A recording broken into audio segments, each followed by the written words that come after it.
Buat teman-temanku yang baru gabung, bisa cek di playlist untuk urutan videonya. Untuk judul baru, bisa cek juga di playlist channel ini. Bab 1185, Kompetisi Tersembunyi. Pelayan itu tersenyum, anak Darkdaw tidak hanya berbakat tapi juga sombong. Saya mendengar Raja Pingdeng dari dunia Yin menghargai bakatnya tetapi dia menolak untuk bergabung, sehingga dikejar oleh banyak ahli. Ya, tapi dia bisa menjadi sombong, masih bertahan bahkan setelah ditambahkan ke daftar neraka.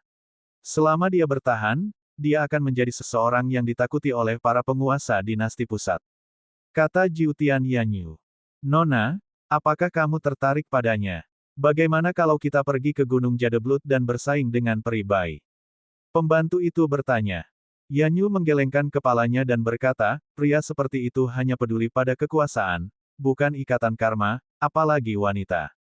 Kami dianggap peri di mata orang biasa, tetapi orang jenius seperti dia menganggap kami sama dengan pelacur. Tidak mungkin, kesampingkan latar belakangmu, Nona, kultivasi dan bakatmu tidak kalah dengan mereka. Tolong jangan menghina dirimu sendiri seperti itu.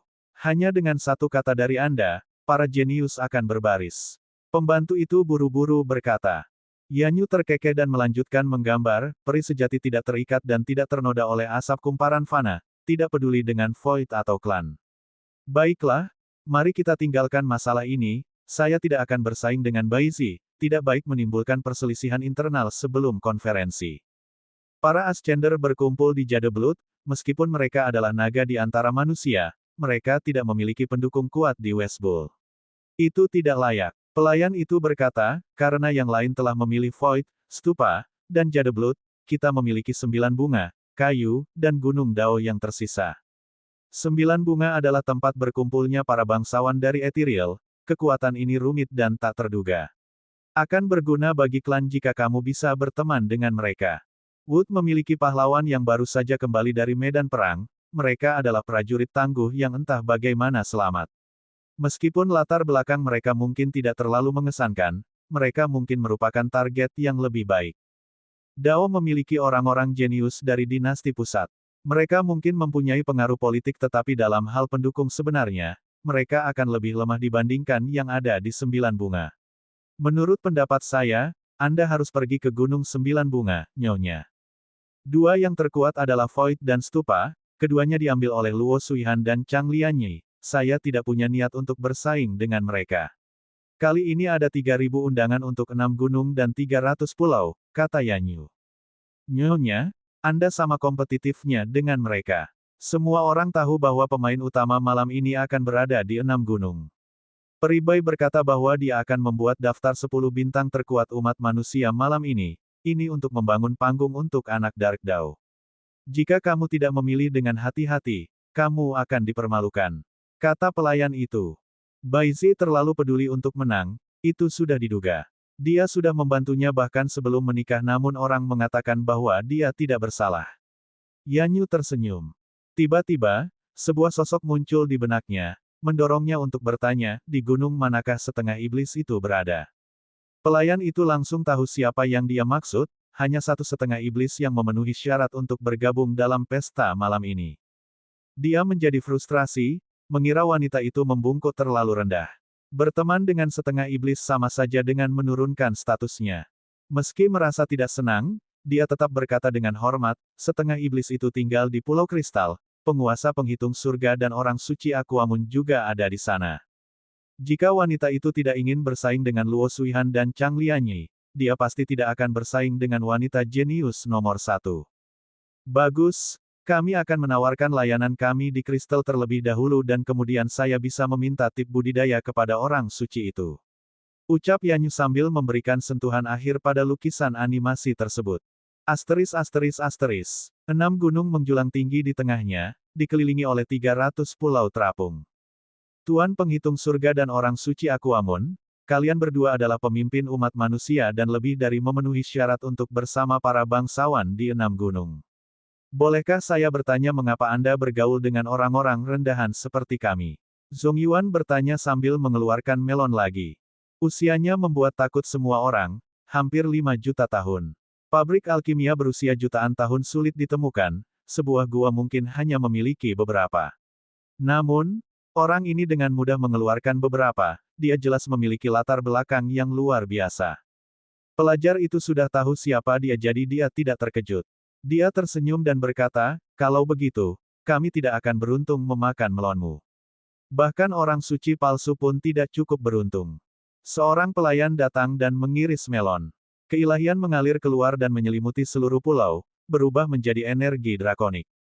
Lu Sanren yang duduk di sudut segera mulai bermeditasi dan bernapas. Fei Yun juga kaget, Aquamoon Paradise hanya memiliki 3 tanaman berumur di atas 1 juta tahun. Orang ini adalah sesuatu yang lain. Dia melirik ke arah Yi Yi yang melihat sekilas keheranan di matanya, meski tidak ada perubahan yang terlihat pada ekspresi keseluruhannya.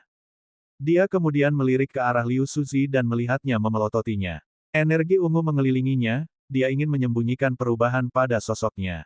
Sepertinya pepaya mulai bekerja. Seberapa besar dia sekarang? Dia bertanya-tanya sebelum berpura-pura tidak melihat tatapannya yang mati. Saya telah mengamati bintang-bintang baru-baru ini dan melihat beberapa menghilang, miliaran juga bergerak.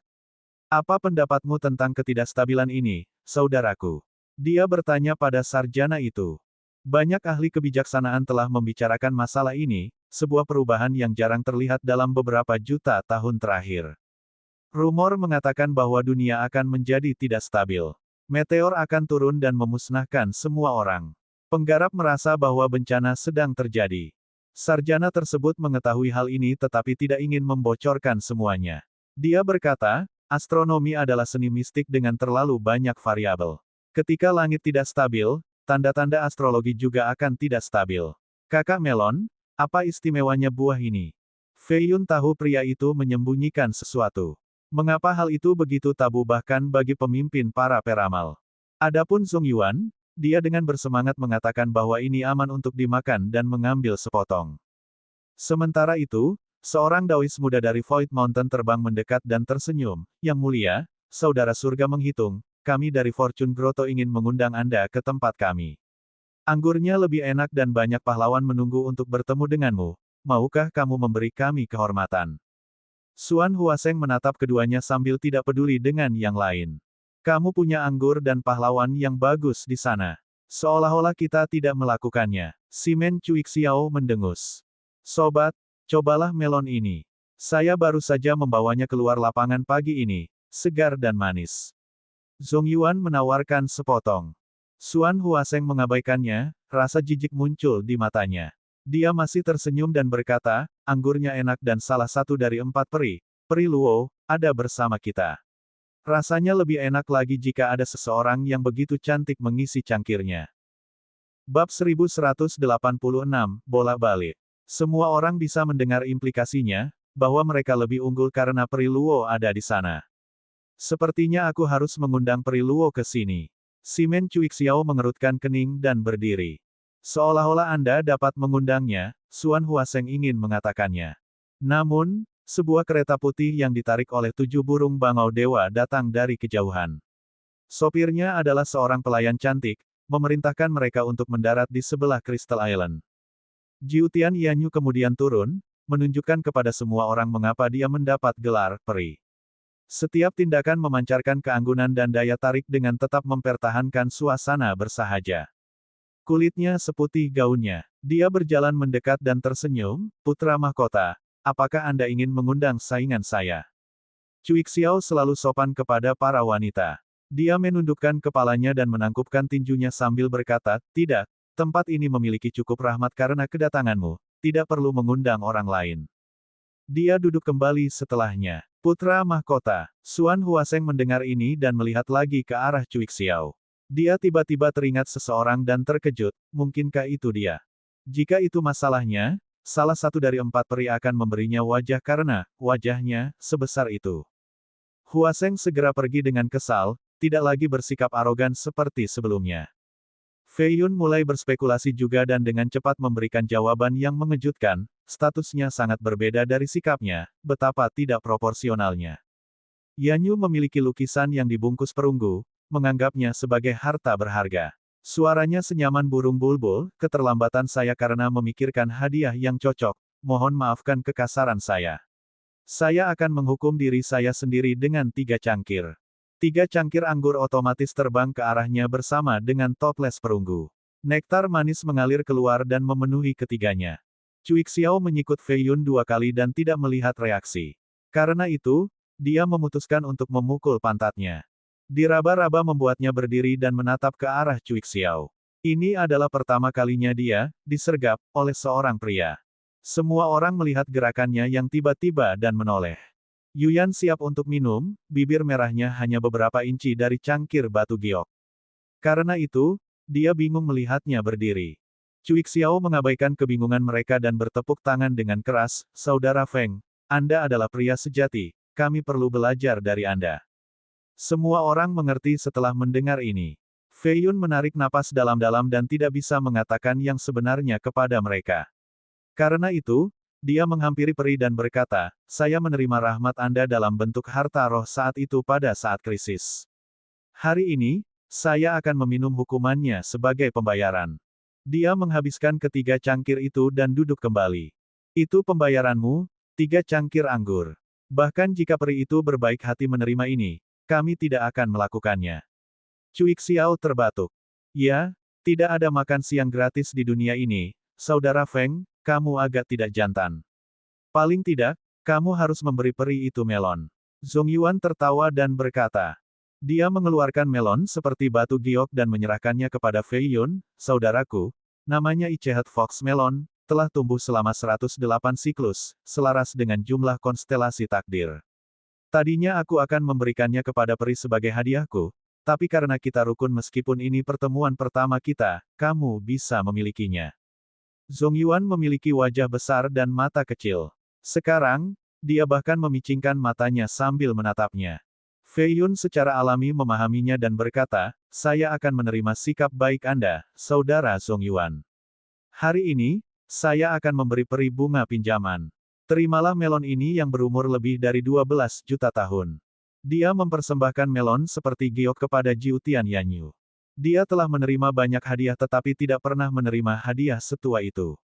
Ini mungkin lebih berharga daripada gabungan semua hadiah lainnya. Gua Primogenitor mungkin tidak memiliki akses ke bahan alkimia lama ini. Dia secara alami menerima hadiah itu dan mengangkat lukisan di tangannya dengan ekspresi sedikit malu, "Aku melukis ini untukmu." Fei Yun tidak mengharapkan ini sedikit pun karena mereka hanya bertemu sekali. Mereka tidak memiliki hubungan mendalam dan melon itu adalah kelakuan lucu mereka berdua. Namun, makna lukisan ini tampak berbeda. "Aku sudah lama mendengar tentang kemampuan melukismu, Peri Jiu Tian, hari ini adalah hari keberuntungan." Liu Suzi mengambil lukisan itu dan meletakkannya di atas meja. Panjangnya 2 meter, menggambarkan seorang pria tampan dengan sepasang mata merah. Dia memegang tombak dengan gagah berani, siap berperang. Lukisan itu tampak hidup dengan garis-garis halus seolah sosok yang digambarkan itu hidup di atas kertas. Liu Suzi melirik lukisan itu sebelum mendengus ke arah Fei Yun, kembali ke tempat duduknya sesudahnya. Cendekiawan penghitungan surga, Zhong Yuan, dan Simen Cui Xiao menunjukkan ekspresi aneh. Mereka kemudian memuji teknik indah yang digunakan sambil menghindari orang yang digambarkan. Setelah itu, mereka menyeringai padanya seolah mengatakan, "Dia jelas menyukaimu." Fei Yun menatapnya, menyebabkan matanya sedikit malu. Dia berkata, "Itu hanya lukisan yang tidak layak, mohon jangan menertawakan keahlian saya, Saudara Feng. Ini adalah karya seni yang unggul, meski ada beberapa kekurangan." Suan Yuan Yi tiba-tiba berbicara. Semua orang terkejut dengan ucapannya yang terlalu dini. Jika itu berasal dari orang lain, hal itu mungkin akan mengakibatkan pemukulan karena mengganggu upaya menggoda seseorang. Ini bukan waktunya mengkritik lukisan itu. Namun, tidak ada yang mengatakan apapun karena itu adalah Aquamun Saintes. "Senang bertemu dengan Anda, Yang Mulia. Bisakah Anda menjelaskannya lebih lanjut?" Yanyu menundukkan kepalanya. Dia menatap orang suci yang cantik itu dan merasa bingung.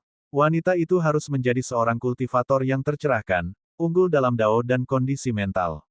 Mengapa dia melontarkan pernyataan yang tidak pantas ini? Benar, sebuah gunung tidak bisa memiliki 2 harimau, 2 wanita cantik berbakat secara alami bersaing ketika berada di dekatnya. Yanyu berpikir bahwa dia telah menimbulkan permusuhan karena mencuri perhatian orang suci itu. Sepertinya dia tidak mengesankan seperti yang dikabarkan. Saya harus tetap low profile agar tidak menyinggung Aquamoon Paradise. Dia berpengalaman dalam membaca orang.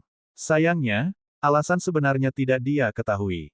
Suanyuan Yi tentu saja tidak menyadari bahwa dia bertindak berbeda.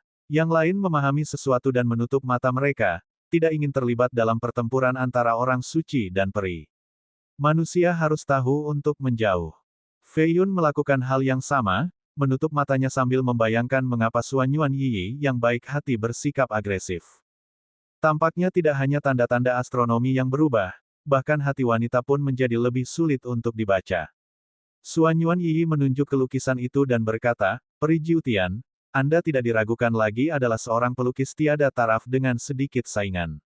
Namun, hanya bentuknya yang luar biasa, semangatnya belum sepenuhnya tertangkap. Anda melukis demi melukis, menjadikannya artifisial dan kurang spiritualitas." Yanyu awalnya ingin mundur tetapi setelah mendengar kritik tersebut, dia berkata, "Saya tidak menyangka Yang Mulia memiliki pemahaman seni yang begitu mendalam. Maukah Anda menunjukkan bakat Anda dan melukiskan sebuah mahakarya untuk kami kagumi dan pelajari?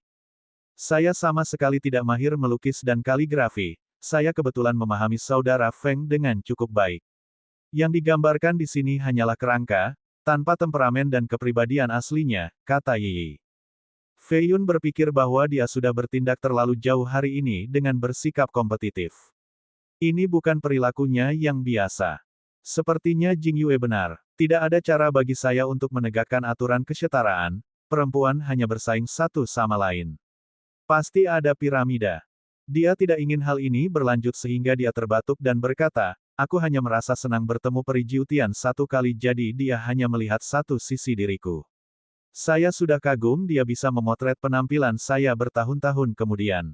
Yanyu senang mendengarnya membela dirinya. Dia tidak lagi takut menyinggung Aquamoon Saintes dan berkata, "Mengingat besarnya dunia yang luas ini, takdir pasti mempertemukan kita untuk pertemuan itu.